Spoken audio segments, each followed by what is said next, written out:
Today I have an Ebby agent, George Lanier. He has been in the Dallas Little White House for a number of years and had great success. So we're going to have a chat about his career, how he got there, and then some tips and tricks that you guys might be able to learn. So, Ebby Halliday, you joined, first of all, when did you start real estate and why did you join the Little White House? That, for those of you who don't know, it's a pretty famous Little White House off Northwest Highway in Preston, right? It's very iconic. It's been there forever. Since 1945, 46? Yeah. About 46. And that's y'all's office. That's the office, yes. So you started in real estate and then you got over there. Mm-hmm. How did that start and how did you get there? So my previous career was personal training. And so I moved down here from Michigan back in 2009. Yep. And I came to a point, I was like, okay, I don't want to be like 70, 80 years old. Because I built a career out of it, a great career. I don't want to be like 70, 80 years old and still personal training. So I need to find something else, career. I got a family now, so want to venture off into something else. Real estate always piqued my interest. My grandpa was a builder back up in Michigan. Father and uncle used to be in construction as well. So they'd always help him out. I would help him out. I was kind of like the grunt back when I was young. And so my wife knew a broker, Ty Williams, over in Fort Worth. He started up his brokerage, R.J. Williams and Company. So they used to work together at a previous previous career. So I met up with him, started talking with him, and he set me on the path. He's like, hey, you want to take these online courses? Because I was still doing personal training, so I was kind of balancing both. So I did that, and it kind of took a long time trying to balance both of those at the same time. But I did it, succeeded, passed the courses for my licensure, and then what I did is from there I went to his brokerage, hung my license.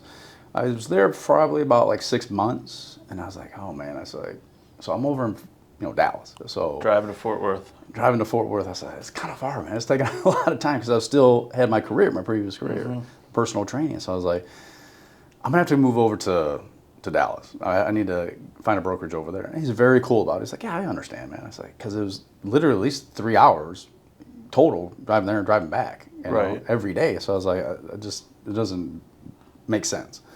So I found a smaller boutique brokers, actually from one of my clients that I used to do personal training with. She was one of mine. Her and her husband started a brokerage, very small boutique brokerage. So they had me come over there, kind of help them with their back end work. Started with that a little bit, and then from there, I started seeking out other brokerages, a little bit bigger brokerages, and it just so happened that I was talking to one of my friends that was in title company. She was in business development. She said, you should go over to Ebby's Little White House and talk to Betsy Cameron. She was the office manager at the time there. I was like, oh, okay, so I will. So I went over there, unannounced, didn't have an appointment or anything like that. And she said, yeah, I'll talk to you. Give me about like 10 minutes. Let me wrap up what I'm doing. I'll talk with you.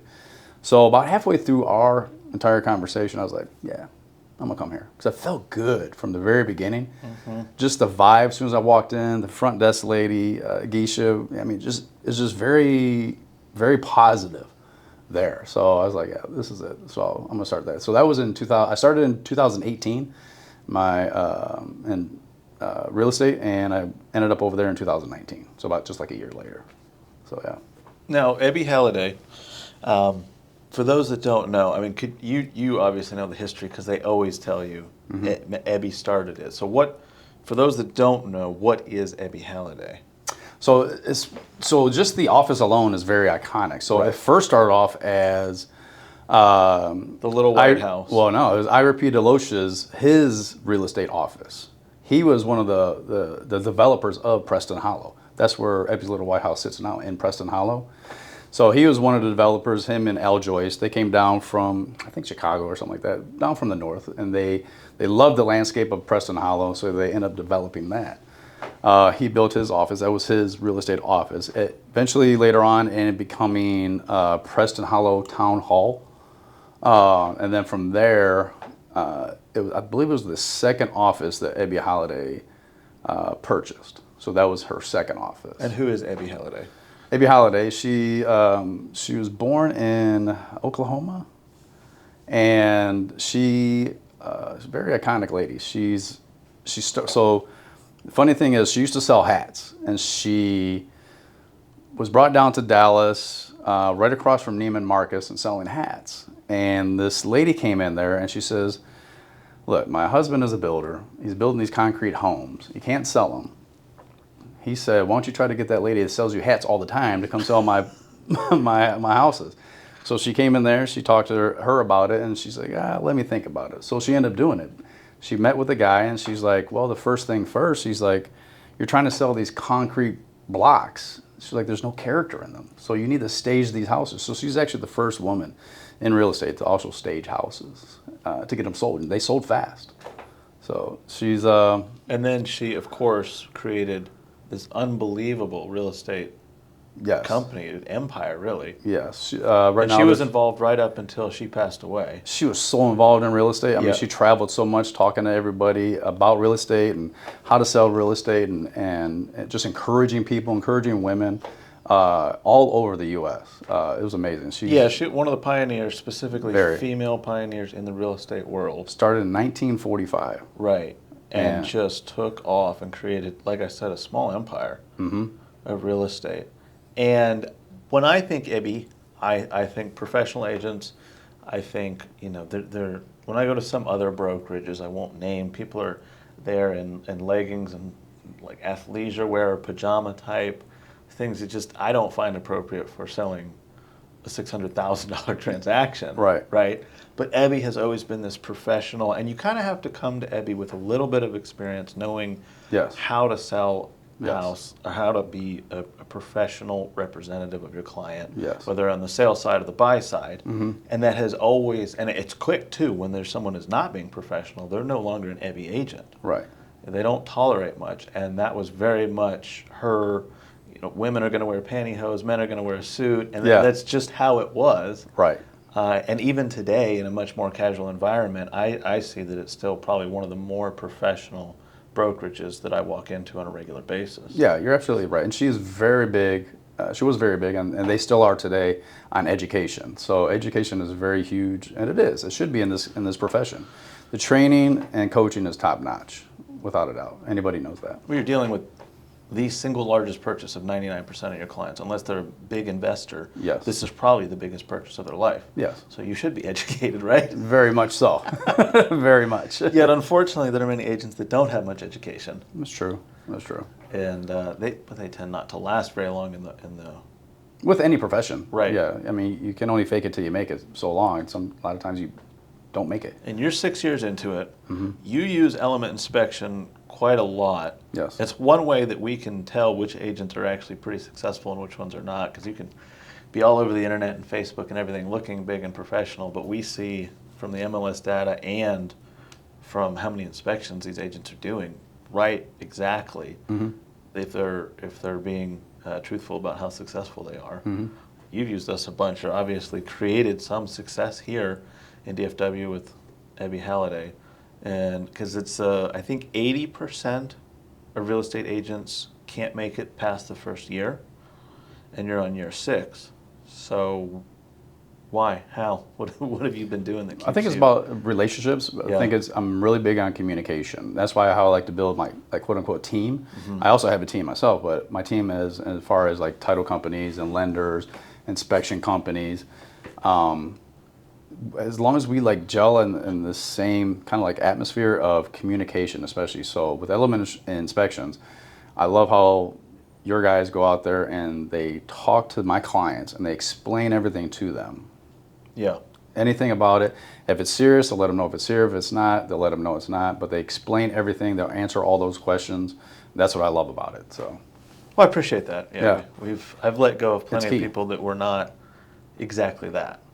Yeah. That's the key thing, because you got to think about it. It's these buyers, they have so much going on. They have the lenders asking them for paperwork and paper repair. They have the title companies the same. They have me asking as well. There's a lot of people coming after them, wanting, they need documents from them, or they're asking them questions, stuff like that. So it's great for somebody to pause and just talk with them about what's going on with this house that they're getting ready to purchase. And that's not just inspections. That's every part of your vendor team, if you will, from who you recommend for title, because you have multiple in each category. Yes. You have your favorites, but you say, here's 2 or 3 in each category. I really like this guy. Yes. And that's what you're looking for. It's that transaction between, the person first, then the transaction. That's what almost any agent, like you just said, that comes on here that has success has said that. It's the communication is key. Yeah. I mean, I think all my clients will tell you, I mean, you can see in the reviews that communication is very important. If they text me or they call me or something like that, I'm going to respond back quickly as possible, I'll Right. get the answers for them. I have a new, with my other business, my construction business, I just hired a project manager not too long ago. And he is, one of the reasons I hired him is because of his communication skills. And in the very beginning, when I first hired him, I said, put each client, usually it's a husband and wife couple, let's make a text between all four of us just so I can see how you're communicating. And it was exactly that. And he's gotten so many compliments of, man, like if the painter's going to be 20 minutes late, we know. Yeah. If they're going to leave early that day for whatever reason, we know. Right.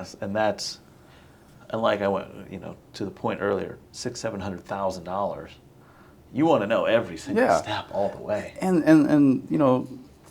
everybody's human. To err is human. If you do mess up, you just own up to it. Right. Get over it. Fix it. Move on. Just keep moving. Just keep the ball moving all the way to the finish line. Everybody. That's all. It's easy. With the real estate, the changes in the real estate market, or with NAR and the things that have been in the media lately. Obviously, you're going to stick around. You're going to figure it out. But what would you say to buyers that now, or to buyers to agents that are representing buyers?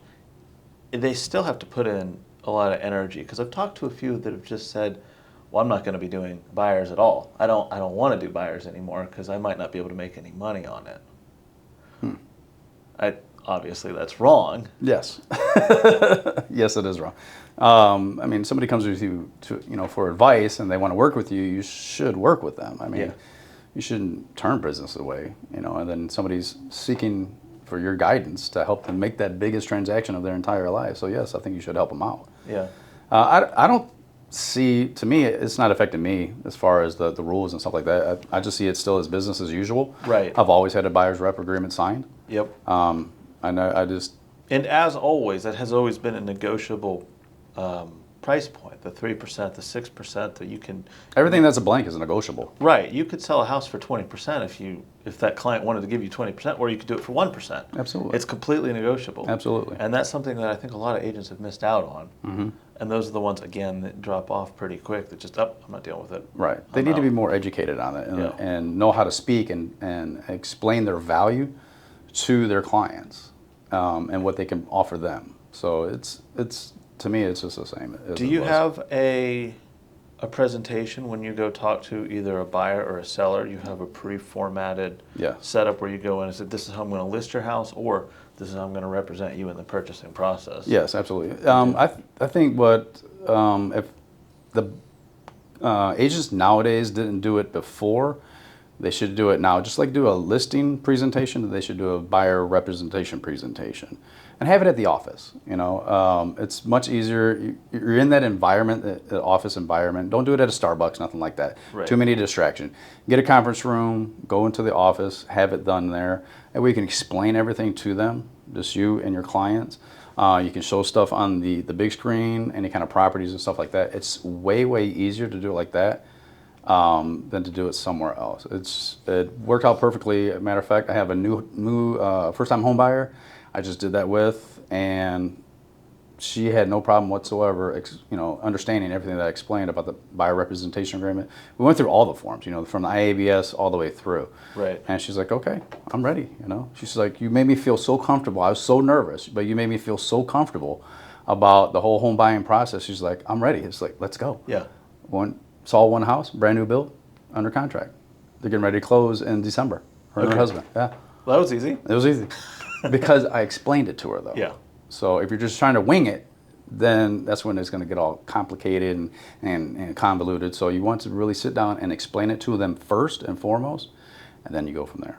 And it'll make it easier. It's kind of like painting. All the work is done before you ever spray. The prep work. The prep work is everything, because you can show a bunch of houses, but if they're not prepared to write that offer, to put the money down, earnest, option, all that. And that's the time to talk to them about that too. Is like you want to know about them, what their budget is, what they're looking for, where they're looking, You know, I mean, when she was talking to me and I was listening to her, I already knew where to go. I already knew what they wanted, and then it's perfect. Her husband is actually overseas right now, and he found out where the house was. It's closer to Oklahoma. He's like, that's perfect.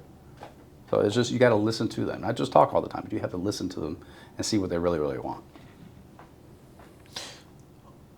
The transactional side of things, everybody wants to make money, but every single agent that has come on this show that has had great success has always said, even if it means canceling the deal for the betterment of my client, it always yields to more money in the end. Meaning, if you're halfway through a contract and something is fishy, something's up, and you go, my spidey sense is tingling, I think we should really dig into this, and you find something that's wrong, and you tell them, I know you're in love with the house, but we might get ourselves in a really bad situation here. Every time, because you could just pass it right through and make your money on it. You could push them through it, but the agents that are the most honest and tell their clients, this is not going to work out in your benefit, are the ones that are the highest producers that I've ever met. I've had one agent tell me, I need you to talk my client out of buying this house because of your inspection report. It was so bad, I can't let them live in that house. I just can't. And I can't convince them, but maybe you can as the inspection company owner. And we did exactly that. He found a new house. I got to do 2 inspections, which was great for me. But the client ended up loving the new house, and he gets to sleep easy going, I put my client in a house that I know is safe and sound versus that other house had some hazards in it. Yeah. And he couldn't convince his client that he didn't need to be in it. Right. No, yeah, you have to be honest with your clients. You know, you just can't be looking at a paycheck. You can't have commission breath. You know, you can't have that. So you need to look at it as if like you're going to live there as well. You know, so like when I go in with my buyers, I look from top to bottom. I'm looking all around, everywhere. So I'm looking for cracks anywhere, and if I see 1 or 2, that's fine. You know, but if we start seeing them all over the place, I'll start pointing them out. I was like, look, do you see these all over the place? They're above the doors, above the windows. So looking at some foundation issues here. Right. So let's keep that in mind. You know, so a lot of times buyers are looking at, they're not seeing the entire picture, but I'm looking at the entire picture. So they may get Clients blinded. fall in love with whatever a purchase. Yeah. They get a little bit emotionally attached to it. And I've done it. I've been guilty of that. Walking into a house and going, ooh, I love this. I want to buy this You got house. blinded by the diamonds and the gold, all the bling. Yeah. And shiny and new. And then you get into it and you realize that you're probably getting into something that could be either financially risky or the plumbing and people, I often, even when we do the plumbing test and we do our sewer camera inspection, they will literally like, it's okay. I'm like, you got like $40,000 worth of damages here that need to be rectified. Yeah. Yeah, immediately. Otherwise, all of it's going to end up inside your house. Yeah. You don't want that. We had a client that declined doing the sewer camera inspection because it was $265. But the agent was like, please, please, please, just do it because this is a 1960s home and it's still got cast iron. Cast iron, yeah. They said, no, we don't want it. Okay, fine. Client moves in and it was operating just fine. But a month after they moved in, they brought some guests over. And they turned on the dishwasher, the washing machine, and someone took a shower at the same time because there's a lot of commotion, right? A house should be able to handle that unless the sewer system is compromised. Yeah. And the washing machine ended up backing up into the house and flooding the kitchen. Oh my gosh. And then it eased into the wood floors and everything. And so this client moved into a house and 1 month later had to move out of the house and have a complete gut job because there was so much water backing up the house that they then, you know, the tile floor was fine, but the wood floor, the carpet, the baseboards, all of it needed to be ripped up and you can't live there.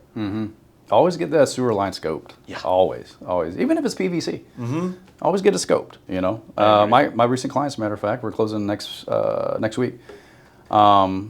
This is our second house we're under contract on, and both of them, he did the sewer scoping, which is smart. That's like, because it's an older house. We could see the PVC cleanouts in the front. I say, hey, that's a good sign right there. Still had it scoped. It's all PVC underneath the house. Yeah. But it was cast iron to the street, and of course the roots got in there. Yes. So the whole thing needs to be taken out. So yeah, we've spent $25,000 or $30,000 on sewer cameras. They're very expensive cameras. yeah. But People ask too, they're like, why does it cost so much to run? Like, well, it costs a lot to buy them. That's why. The camera itself is about $5,000, just the camera. Yeah. which is, it's absurd when you think about, you got 5 guys, $25,000 worth of cameras. Like I got a Honda Accord worth of cameras running around. Mm-hmm. But it pays us pretty well. Obviously, we have to charge and make money off of them. But also the amount of clients that we have saved, I haven't put a pencil to it, but it's got to be hundreds of thousands of dollars. I'll always encourage people to get inspections. Yeah. Always. I mean, I did it from when I was purchasing the home. I ended up not going through with the deal. Just there were some land issues with the house and everything. It was on a lake. I spent a few $1,000s, but that's okay because I didn't have to get into some. Yeah. I actually saved in the long run. Big time. So you got to kind of look at it like that. Yes, you may have to spend a little bit up front, but will help prevent you from spending a whole lot later on. Prevent that up front first. Absolutely. All right. Well, 6 years you've been in it, Mm-hmm. been successful. Obviously weathered COVID, a couple of storms here and there, the ups and downs of real estate. You're here to stay. So what is next? Well, it's funny. So back in the beginning, remember I started in 2018. I was still doing personal training. Yeah. So it wasn't until COVID when we had the lockdown. So the gyms were locked down. Right. Yeah. In 2020. So I think it was for April, all of April 2020. So all the gyms were locked down. But real estate was essential, and my real estate just skyrocketed from that. So a lot of people were moving. A lot of people were selling and moving and buying. So once that whole month was over and went back in May to train, I just let my clients know. They already knew anyways that I was kind of weaning everybody off, because I was getting ready to go full-time into real estate. Right. And when I went back in May, I was like, okay, this is it. Last month, I'm going full bore with this, By that time, I had only a few clients, mainly in the very early mornings, because I would get up like 4:30 in the morning, go to the gym about 5 o'clock, and start training clients till about like 9. Yeah. And I might have 1 or 2 in the evening time, It all depends. That's very common for that. Well, in personal, when it was my full-time career, I would have anywhere from 12 to 14 clients a day. Jeez. So I had made it a great career. So. But you're going to stick around. I'm going to stick around. Yeah. You much prefer it? I do. I think it's great because there's something different every day. I mean, like this, for example. Right. I just came from the registering for the Tom Ferry Success Summit. It's going to be here tomorrow, Wednesday, and Thursday. Very cool. So going to be going to that. That's going to be awesome. First time going to that. Texas Realtor Conference is here. Matter of fact, over the Gaylord. I think I might swing by there here after this. Okay. So there's always something different every day, something new. A couple years ago, I started a team called Premier Properties Team. Right now, we have 7 agents on the team, 8 including myself. So plan on expanding that more. I love doing it. I love to answer the questions for the agents and just kind of help them navigate through their transactions as well. Mm-hmm. Earlier this year, I was able to pass my broker exam, so I do have my broker's license as well. Very cool. It was a goal of mine in the very beginning. I was just like, I want to. It was kind of like a competition goal, kind of, I guess, because Ty Williams, he actually got his broker's license. You have to wait 4 years. You have to be 4 years. 4 of the last 5 years in the business with transactions. You have to get so much, you have to get 900 hours of CE, continuing education. And so he did it in 4 years and I think it was like 4 years and 1 month. He got his broker. I said, man, I'm going to get him. I'm going to beat him. So that was my goal the whole time, is try to get my broker's license. I didn't beat him, but I still got my broker's license. There you go. Which I was happy about. So. But you're stuck with Ebby right now, or you're going to stick with Ebby right now? I'm not stuck with them, but I'm. Yeah, I meant you're going to stick with them right now. Yeah, you're definitely not stuck with them. But you have options. Yeah. Mm-hmm. I like that. When the market kind of goes up and down, all my inspectors get a little like, hey, are we going to be working? Because we're very sick. I mean, we follow you guys exactly. Yeah. If you're moving houses, we're inspecting them. Mm-hmm. If you're not, we're sitting around doing nothing as well. So a lot of my guys have gotten Mac and Matt, which is a mold assessment technician or consultant. And so we're doing home health evaluations where we go in, we test the water, we test the air quality, test for mold, retirement communities or newborn moving into an old home you want to know, and then respiratory issue with doctors, insurance, things like that. Mm-hmm. And it's a different form of income for us to keep those guys busy doing what they know best, which is walking into a house and looking for things wrong. And then it keeps kind of our market, we can stay rather consistent. So I've influenced all my guys, go get those certifications. And just like you're getting more certifications. Education, certifications, and then that you can be flexible. You can move around the market as it changes, which is why you've got the staying power. And yeah, you have to be able to pivot. You know, you're taught all this. They tell you this all in the beginning, but it's not till you get into the thick of things. You know, when you start understanding, like, yeah, you have to learn to pivot. You know, real estate always ebbs and flows. Same with your business; it's going to ebb and flow with us. Yep. So yeah, you definitely have to do that. And I've been teetering lately because I've been listing heavy. So I've been thinking lately of maybe suggesting like a pre-list inspection with my seller clients. In some other states, they do it. Right. Some other states are mandatory. So I've been, you know, some people have their pros and cons about that. Some agents, you know, oh no, because things might come up. Well, they're going to come up anyways when they do their own inspection, you know. We do them. They're not a popular item for us to sell. No. It's not a popular product because we do a full inspection. We have different packages. We can do a limited scope where we're just looking at the big five, which is the most expensive things on the house that might come up in inspection that always get to like foundation in North Texas. There's always a problem. And a simple inspection of it could say, you know, it's fine. We've got our own view from it, or you definitely need a structural engineer out here. Right. You know, this house might not even be insurable, and or you might not be able to put a loan on it. And that's your like pre-list. That's for your like the sellers. Yeah, we'll do big five. So HVAC, electrical, plumbing, foundation, roof. The 5 most expensive items. No one, I say it all the time, no one cares if a door latches properly. Yeah. I mean, they'll get it fixed on their own, but that's not going to make or break a sale. I tell my clients that, like, well, as soon as we go in, I'm like, we're going to want to look at the major mechanicals of this home. The roof, like you said, like the HVAC units. Obviously, we're not inspecting them, but we can kind of see if it's an older unit or not. Yeah.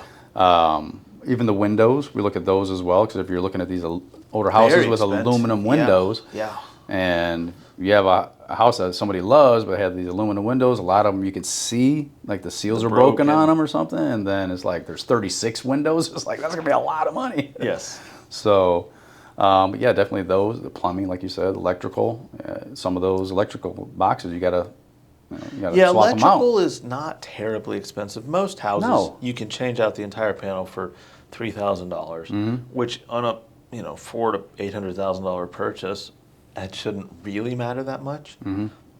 But a roof can be 40 grand. Yeah. Foundations can be 20, 30,000 to fix. So yeah, those are really big items that can definitely swing a sale. Yeah, absolutely. I think so. And if you know, if your client goes into it kind of like with the pre-purchase, like you're talking about, you go into it either knowing that they're going to find that we're going to have to come off the price, or I need to fix this up front. Yeah. It's better to fix it up front, because once you're under contract, say the husband or wife might be very handy, you know, they can fix it themselves or whatever it is. They can do that before they list it. Yeah. Or, before they go under contract, because once you go under contract, it's a different all ballgame. the little knick-knack stuff too that makes an inspection report look more scary than it is. Yes. The caulk. Yes. Oh, the caulk. We got to market. It's always, I know. There's always something. The caulking looks like it's a ridiculous thing. Like you're just pointing out everything that doesn't have caulking. That's a great ingress, egress for bugs, including termites. Water. Yeah. Intrusion too. Yeah, so the ones that are low, like because termites like ground access to go up, but they will create their own little tubes and travel through them. And if there's an outlet that's too close to the ground and there's no caulking or anything, and they can just walk right on in, that's a big one. But I like it that your inspectors, they don't scare the buyers just because of that. They're just let them know this is just like deferred maintenance. They need to come out here. You can have them do it, or you can do it. It's caulking. Yeah, we give 2 reports. One is that we're mandated by law, Texas Real Estate Commission's report, which is the track RAI is 6-7 or whatever we're up to now. That gets published, as well as a much easier to read version of it. Because one thing I don't like about the Trex one is it doesn't have a hierarchy. So you can have a $50,000 roof problem right next to no caulking, which might be $20. And they can be stacked on top. However, there's no hierarchy of saying this is really expensive and or dangerous, and this is just because it's broken. Yeah. And the reports that we're using and a bunch of other companies are using now too have red, yellow, and blue Yes. associated. It helps out tremendously. Red is fix it before you move in because it's a safety hazard. Yeah. And the client shouldn't be living like that anyways, Right. whoever you're buying it from. Yellow, I say fix it in the first year because it's something wrong. It will create a problem, but it might not be dangerous right now. And then blue is, we know you're never going to fix it, but we have to put it down because Trek says we have to. Right, right. So I'm glad y'all do that too, because Yeah. it helps out tremendously. It does. And I really have learned to hire a therapist before I hire an inspector. A lot of my guys have worked in the service industry, bar managers. They've been something like that Yeah. before they Yeah. moved into this. So they know how to talk to a client that's on the cliff about to, like, I'm out, I'm leaving, I can't Yeah. believe this house. Exactly, exactly. I spent all this money already. And Yeah. And we've learned how to talk to those clients. That's good. And those are the guys that I hire. Yeah, it helps. It really Thank helps. you. Yes, it really helps. It helps me too when agents don't call me going, what the hell is wrong with Yeah. your inspector? Yeah, because I remember in the beginning of my career, I'm like, what in the heck? Some of these inspectors, they want to tell you how much information they know. They love showing everything, and Yeah. that's not always the best method. Right. You want to know everything that's wrong with the house, but you don't need to necessarily know every little detail and it just scares people. Yeah. Because most people don't have the same brain as an inspector, which is very analytical. Right. And if you're an accountant and you're following my inspector, you're like, this is great. Yeah. But if you're Or an not, engineer or yeah, something like that. exactly. Because I had a client like that before, engineer for Southwest. And we were at the inspection, and she's just listening to the inspector. Okay. Nothing will scare them. And then we're like, okay, do you have any questions? She's like, no. I was like, sure, you don't have any questions? She's like, no. I was like, okay. I was like, this is fantastic. Yeah, they're not going to get scared by No, it. she wasn't scared at all about Exactly. it. She's like, nah. This is Yeah, nothing. those are the best clients Yeah. for us. The flip side of that we get every once in a while, they're emotional about everything. Yeah. What's gawking? What do you mean? It happens. We It get happens. it all into But it. Yeah. it's great that y'all know how to talk to them. So. Yeah, I appreciate it. All right, well, it's been a pleasure talking to you. Same. Let's meet back in like a year or so. For sure. See if you've grown that team to 10 or 15. Yeah. But in the meantime, I'm going to put all of his information in the description below. So if you guys want to contact him or need any real estate advice or just interested in real estate whatsoever, maybe even want to join the team, all of George's information will be down below. And appreciate you tuning in. Thanks for being on the show. Thank you. Appreciate it. All right.